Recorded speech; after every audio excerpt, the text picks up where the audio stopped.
Let's get back to your coach, Doc Rivers, because he came on the jump and he made a serious case for you as Defensive Player of the Year. Ben is a lot. Like, to me, he guards every position. Like, he literally at times swallows players, and I've not seen that. Do you agree with him? Definitely, 100%. I'm one of those guys who can guard 1 through 5. Obviously, there's a lot of respect for Rudy. I know what he's capable of. I know, he's great down there in the paint, but he's not guarding everybody. And that's just what it is. I mean, he guarded me in Utah. And? I had 42. And and apparently I'm not a scorer, so it is what it is. But, Little two-man basketball, Young on Green.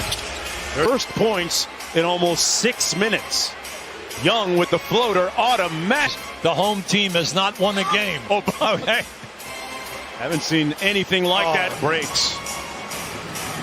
Probing underneath. Nobody stayed with him. Thank you very much, Trae Young.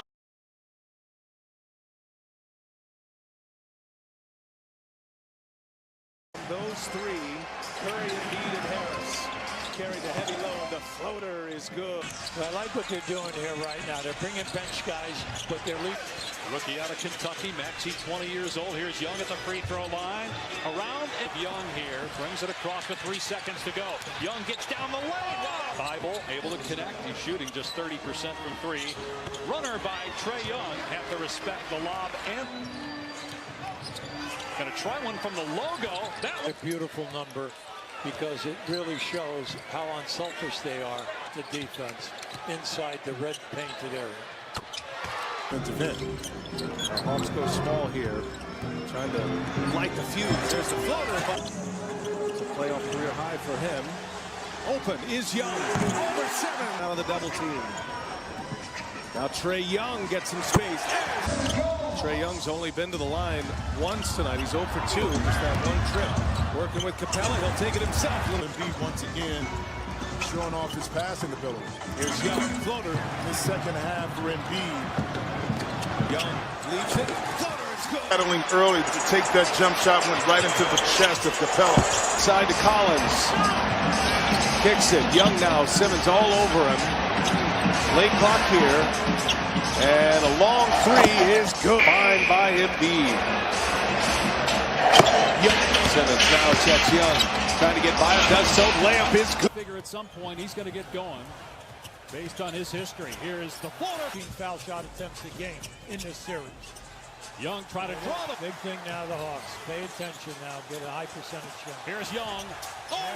That time at the last minute by Capella. Maybe not right there, but Embiid saw him in his peripheral vision, made him shoot that shot a little hard. 2.5 to go. Long 3 on its way. And Trae Young, ice cold, delivers a 3. Always dangerous, especially when the ball is in his hands. Not afraid of the big moment. We've seen that in the past. This is when your players, your big-time players, your money players step up and make plays. And Trae Young, again, etching out. And that is a issue that they're going to have to address because the process has all been about these young men growing together and competing for a championship. And you've gotten yourself to the best record in the Eastern Conference, but not able to get over the hoop because of the mental challenges of your second best player. And that has to be addressed. Well, just an agonizing delay here to get to the finish line. That debris coming on the floor, they'll just put it in bounds. The clock's going to tick. And Atlanta, your Hawks, are headed back to the Eastern Conference Finals for the first time in 6 years.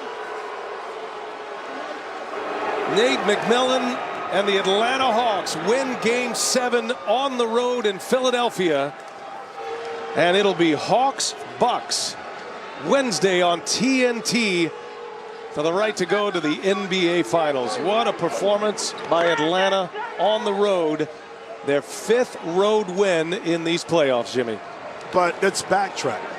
Nate McMillan takes over. He started the process of getting this team mentally tougher to be able to compete in environments like this. Did he know it was going to come to a Game 7? No, but he knew at some point their mental aptitude would be tested. And it was this evening. They stepped up to the calls. And how about Kevin Huerter controlling the offense when Trae Young couldn't find his shot? But then at the end of the game, your main man stepped in and made 3 huge baskets when they needed it. Yeah, if I told you a Hawks first-round draft pick would have had a big impact from the 18 draft, you'd have probably thought maybe Trae Young would be that guy. It was Kevin Huerter tonight, who was also a first-rounder in that draft. 19th pick overall. Young, of course, that famous trade from the